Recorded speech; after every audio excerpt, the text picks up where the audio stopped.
Across Dublin, the voices of the past reach out to tell us their story from the hundreds of street names that make up our city. Tales of hardship, tragedy and oppression give way to hope, innovation and the struggle for freedom. Although many of the English names have changed over the centuries, a message from the distant past can often be found preserved by the Irish language. This video is the story of 5 streets in the city of Dublin, how their curious names came to be, and of the people who walked these pathways before us. Before we get going, please take a moment to like the video and subscribe to the channel to see more stories from the historic city of Dublin. If you have ever walked around Kilmainham in Dublin 8, you may have climbed up the steep alleyway called Cromwell's Quarters that connects Bow Lane to James's Street and Mount Brown. Known locally as the 40 Steps, Cromwell's Quarters is a slightly dingy laneway that for hundreds of years bore the far more sinister name of Murdering Lane. The name was changed in 1876 by city officials in an attempt to gentrify the area. Not that naming it after a Cromwell was much of an improvement. We can only wonder as to what devious deeds must have taken place for it to earn such a sinister name. No records exist of the brutal crimes that must have been carried out here, but we do know that it had been called Murdering Lane since at least 1603, and more than likely for hundreds of years before that. Perhaps its location just outside the city walls was the perfect place to bump off road-weary travellers late at night as they made their way to the safety of the city. The laneway is bounded by tall, domineering walls on each side, and despite being quite wide, there is a creeping sense of claustrophobia as you ascend its 40 steps, particularly so after the fall of darkness. It seems that few people have ever lived on this eerie artery, but there is one home listed on Cromwell's Quarters in the 1901 census. Mary Kelly, a 52-year-old widow, and her 16-year-old daughter, also called Mary, lived here with their lodger, 55-year-old Robert Hamilton. Their house, it seems, is long since demolished, but it is more than likely the one visible in this photograph, dating from the 1940s or 50s. By 1911, Mary Jr. had moved on, but Mary Sr. and Robert were still living in Cromwell's Quarters. Mysteriously, Robert seems to have aged by 35 years in the decade since the last census, as his age is listed as 90.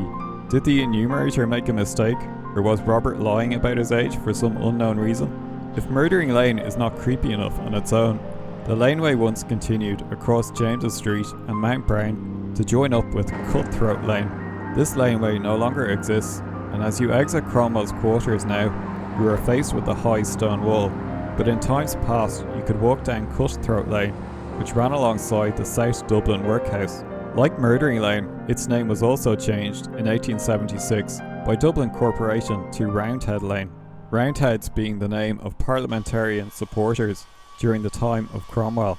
The laneway has now been swallowed up by modern housing developments, but it ran roughly in the area of McDowell Avenue. In his book, Dublin Street Names Dated and Explained by Reverend C.T. Macready, he proposes that the name Cutthroat could derive from a prominent family called Cutro, who lived in Dublin in the 16th century.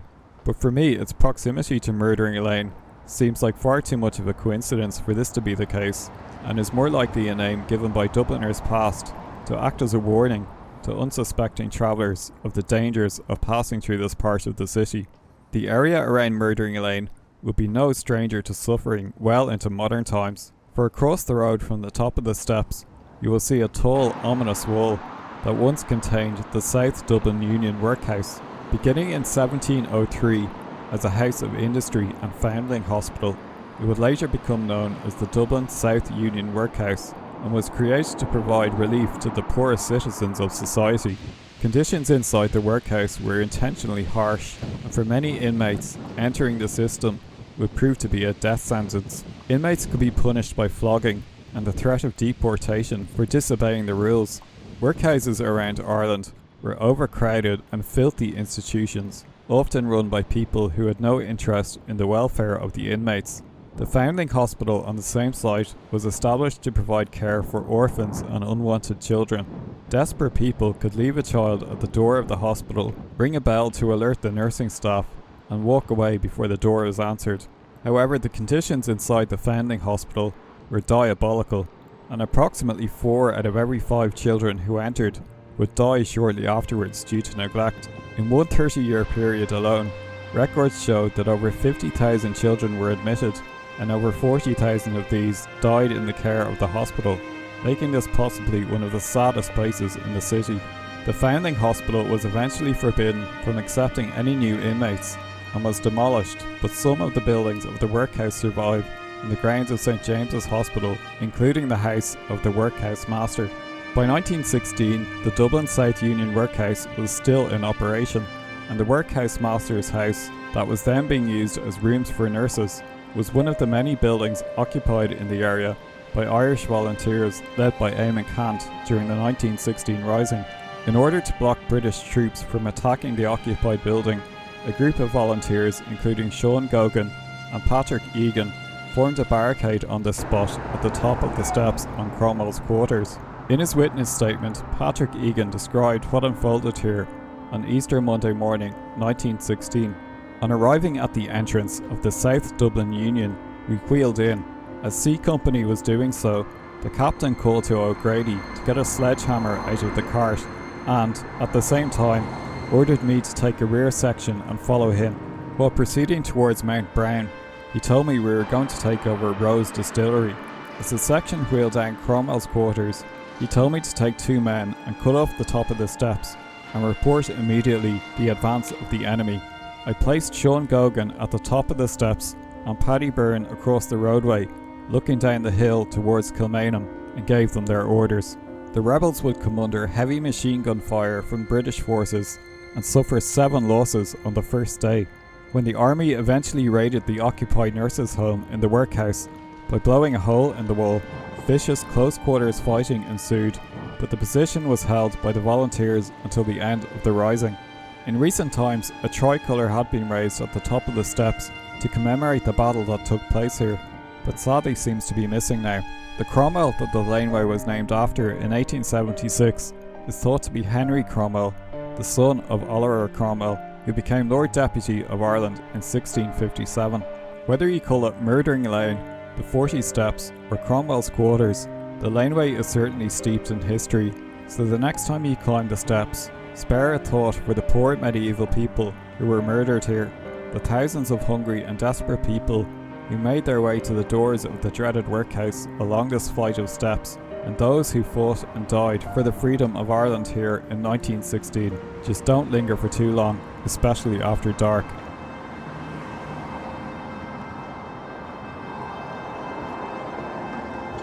Before we move on to the next street, can you identify this important cluster of buildings from John Speed's map of Dublin of 1610? They were located on the sparsely populated land that is now in the north inner city, and several of the main streets of Dublin are named in its honour. I'll give the answer at the end of the video. On first impressions, Nassau seems to be a relatively mundane name for a street, but when you begin to dig a little deeper into its history, you'll find that hidden here is one of Dublin's best kept secrets that many people have spent their lives walking past without spotting. The origins of the name Nassau are rather surprising too, as the street is named after a certain member of a Dutch royal family who changed the course of Irish history to this day. Street signs in Ireland always have both the English and Irish version of the name. Sometimes when you read the Irish translation, you find that it has nothing to do with its English counterpart, and these are usually the most interesting names to investigate. Nearly all the signs on Nassau Street translate its name directly as Shroyd Nassau, Shroyd being the Irish name for street. But over a restaurant near the junction of Grafton Street, there is one odd little sign with a different name. This one curiously translates Nassau Street as Shroyd Huberfodrick, meaning Patrick's Well Street. So what is the reason for this contradiction? And who exactly is the Nassau name in honour of? As you walk along the street where James Joyce first laid eyes on his love, Nora Barnacle, and approached the entrance to Trinity College, you will find the answer to this question. Shroyd Huberfodrick translates to Patrick's Well Street, as St Patrick's Well Lane was the street's original name. It was titled in honour of a well reputed to being created and used by the patron saint of Ireland, St Patrick, to christen early converts to Christianity. The well is now hidden in a vault beneath Nassau Street, but if you peek through the railings, you can see the entrance below. It was once an important site to the people of Dublin, not just as a water source, but also as a place to celebrate St. Patrick. The well once dried up in 1729, much to the dismay of the people of Dublin, and Jonathan Swift, then Dean of St. Patrick's Cathedral, even accused the raucous students of Trinity College of drinking it dry. So when and why did the name change? The street was renamed in 1756 in honour of King William III, otherwise known as William of Orange, who had become King of England, Scotland and Ireland in 1689. Why Nassau Street and not Orange Street, you might ask? The full title of the aristocratic family of William III is the House of Orange-Nassau, hence Nassau Street.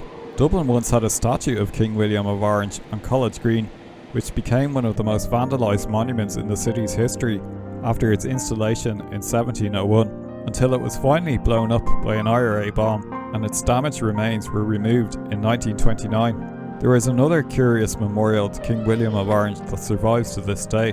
The next time you see the Lord Mayor of Dublin being interviewed on TV, take a close look at the medallion at the bottom of his or her gold chain, and you will see a portrait of King William III.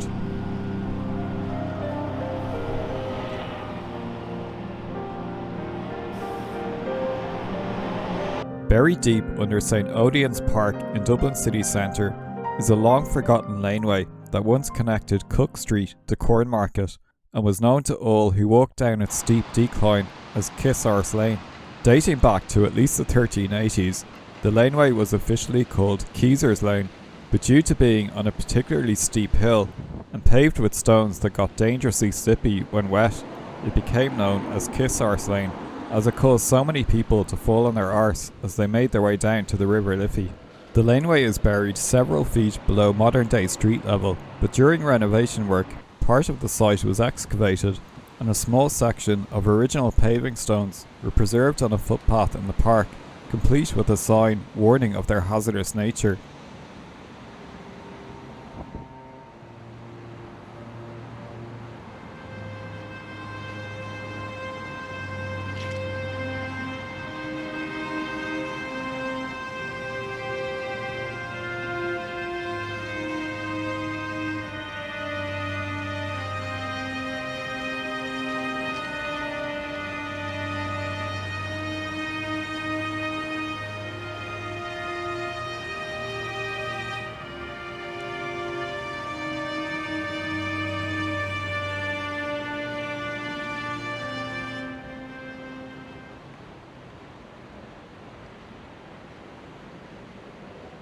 The ancient laneway began at the junction of Cornmarket and High Street, where it passed by the front door of St. Odien's and straight down the steep hill to Cook Street. From here it crossed over Cook Street and passed between St. Odien's Flats and the National School.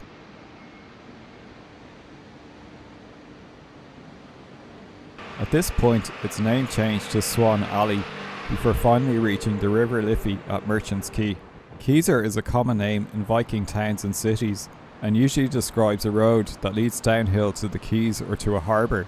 But in his book Dublin Street Names Dated and Explained, Reverend C.T. Macready attributes the name to a Dutch merchant named Keysar or De Keysar. You can find several other Keysar lanes and streets in Viking towns around Ireland, including Wexford and Waterford. It seems that falling on your arse was not the only danger on Keysar's Lane, as in 1496 it was the scene of a brutal murder when Mayor of Dublin Jenico Marks attempted to stop a riot that had broken out and was killed by the crowd for his troubles.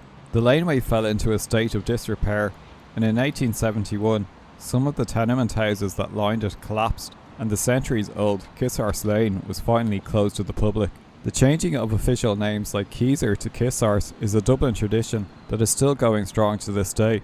Just look to the biggest landmarks on the modern streetscape, such as the spire on O'Connell Street, that is affectionately known as the Stiletto in the Ghetto. The statue of Anna Livia that was unveiled in 1988, that was immediately rechristened the Floozy in the Jacuzzi, or the recently refurbished bronze on Liffey Street of two ladies having a chat, known as the Hags with the Bags. There are many more nicknames around the city, but most of them are far too rude for YouTube.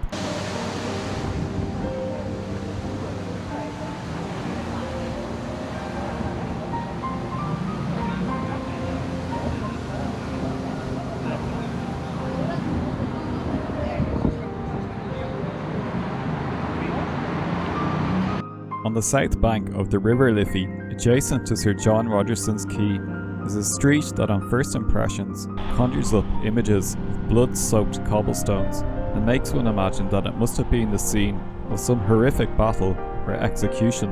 But Bloodstony Road, unusually for Dublin, has a less miserable tale to tell than its name suggests, and than that of the harrowing past of nearby Misery Hill and Laser Lane. By far the newest road of the 5 featured in this video, it is in fact named after a master engineer who was largely responsible for the shaping and success of Dublin Port and the Liffey Quays as we know them today, and who redesigned the narrow and humped 18th century Carlisle Bridge into the impressively wide O'Connell Bridge, allowing for a freer flow of traffic across the River Liffey.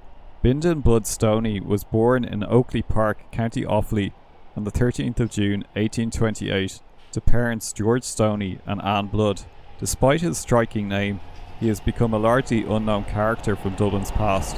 However, he was destined to become the chief engineer of the Dublin Port Authority, then known as the Ballast Board, a group tasked with the maintenance and improvement of Dublin Port, which suffered from a constant issue of silting that threatened Dublin's viability as a major port city.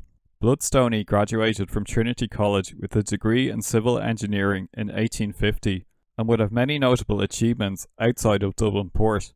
In the early 1850s, while working at the observatory in Birr and the then largest telescope in the world owned by William Parsons, the 3rd Earl of Ross, he helped to map the spiral form of the Andromeda Galaxy and prove the understanding of nebulae. In 1854, he began assisting in the construction of a pioneering railway viaduct designed by John McNeill that spans the River Boyne in Drogheda. In the 1860s, as the population of Dublin City grew, the issue of traffic congestion began to arise. O'Connell Street, then called Sackville Street, had been widened by the Wide Streets Commission in the late 18th century, but its original bridge remained in place. Designed by James Gandon of the Custom House and Forecourts fame and built in the 1790s, it was narrow and humped in the middle and caused a major bottleneck in the centre of the city. The city authorities decided that Bindon Blood Stoney was the man for the job, and his designs were used to widen the bridge, allowing for the free flow of traffic. On completion, the bridge was officially reopened in 1890 and renamed O'Connell Bridge, thus permanently resolving the issue of traffic congestion in Dublin city centre. Bloodstony began his career in the Ballast Board in 1856 as an assistant engineer and would rise to the position of chief engineer in 1862, following the retirement of his superior George Halpin. His ambitious plans involved the redevelopment of the quay walls, the deepening of shipping channels, and the construction of Alexandra Basin. The modern road that bears his name today has little of interest to see, but take a walk around the corner onto Sir John Rogerson's quay, and you can see one of Bindon Blood Stoney's greatest designs. In order to install the new quay walls, constructed of blocks of preformed concrete, the riverbed of the Liffey first had to be levelled out. To achieve this, Bloodstony designed this diving bell that could be lowered onto the riverbed and allowed a small crew of workers to prepare the ground below. The diving bell was lowered onto the bed of the River Liffey from a barge, and a crew of 6 men climbed down the narrow funnel while compressed air was pumped in from above. The working conditions were cramped, dark and dangerous, and shifts were short as temperatures quickly rose inside the bell as the murky waters of the Liffey flowed overhead. The diving bell proved to be a success, and the new quays were completed and amazingly remained in service in Dublin Port until the late 1950s. In recent years, the bell has been converted into a tiny museum to tell the story of Bindon Blood Stoney and his development of the Dublin docks, and comes complete with the sounds of water rushing under your feet.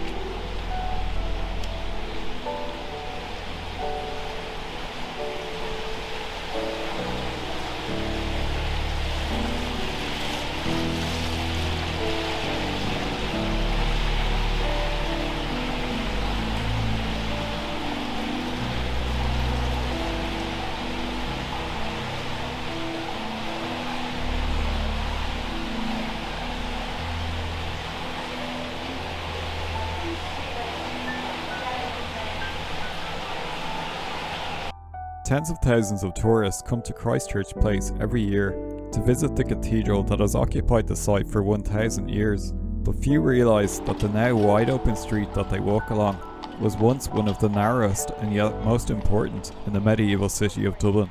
Stand in the middle of Christchurch Place today and look towards Dublin Castle, and you are presented with an arterial route with 4 lanes of traffic, but if you were to travel back in time 600 years, you would be faced with a claustrophobic and dirty medieval main street, and the smell of diesel fumes from the passing buses is replaced by a peculiar stench from a myriad of tanneries, animal waste and open-air meat markets, while at the far end of the street, a poor unfortunate is being placed in the stocks to be publicly humiliated for some minor indiscretion.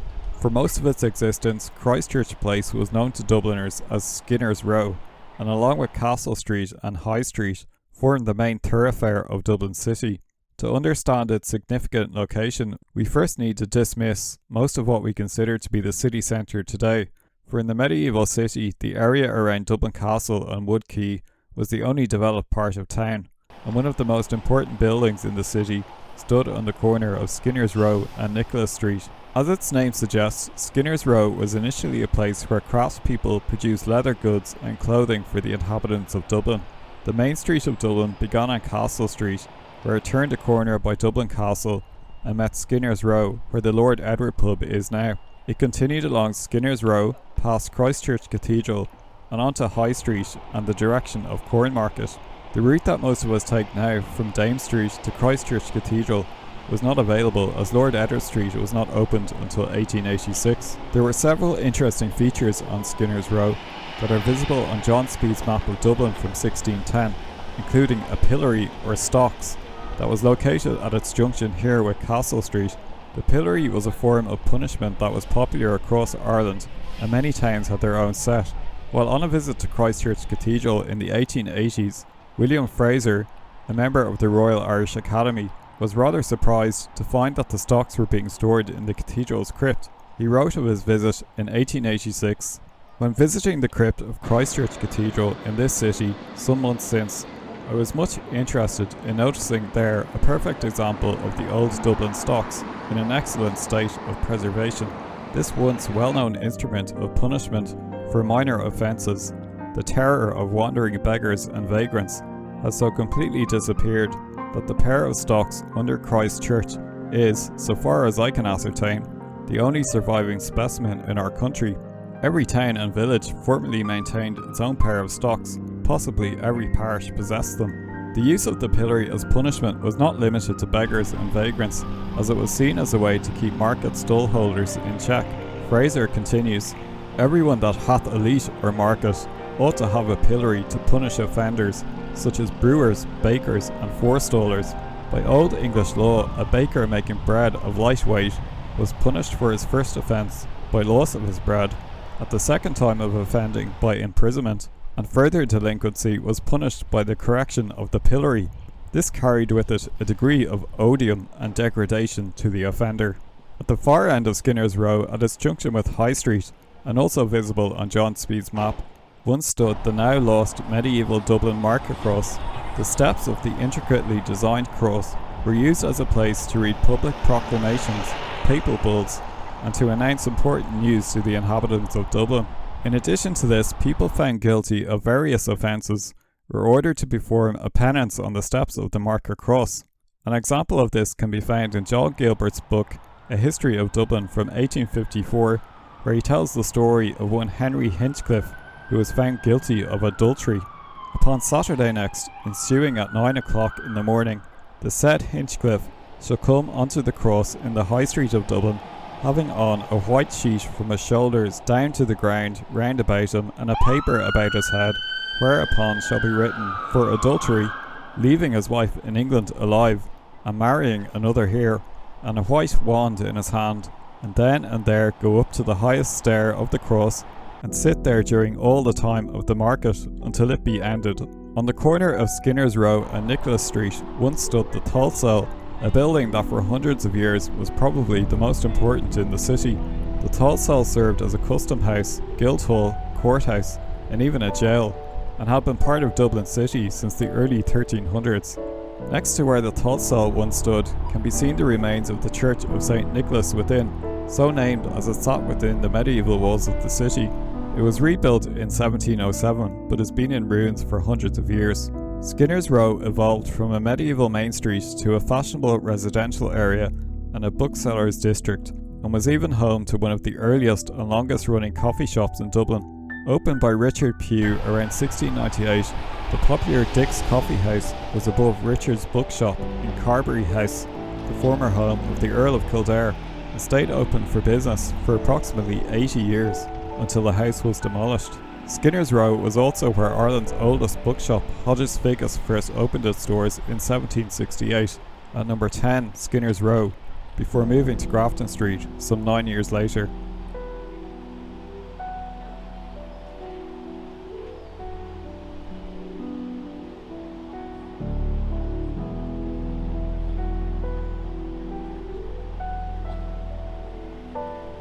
Did you identify the group of buildings on the map? John Speed's map showed St Mary's Abbey, which stood close to the junction of Abbey Street and Capel Street. The abbey was founded in 1139 by monks from a Cistercian order and became one of the biggest and most important abbeys in Ireland. It has given its name to Abbey Street, Mary Street and Mary's Abbey. The abbey survived until 1539 when its lands were confiscated during the dissolution of the monasteries. Today the only remnants of St Mary's Abbey are the chapter house and slipe. Let's travel south of the city centre to the salubrious suburb of Donnybrook, and a road that, along with nearby Lad Lane, often elicits a childish chuckle from those who first encounter it. Beaver Row runs along the southern bank of the River Dodder between Donnybrook and Clonskee, and is a narrow and often traffic-choked roadway.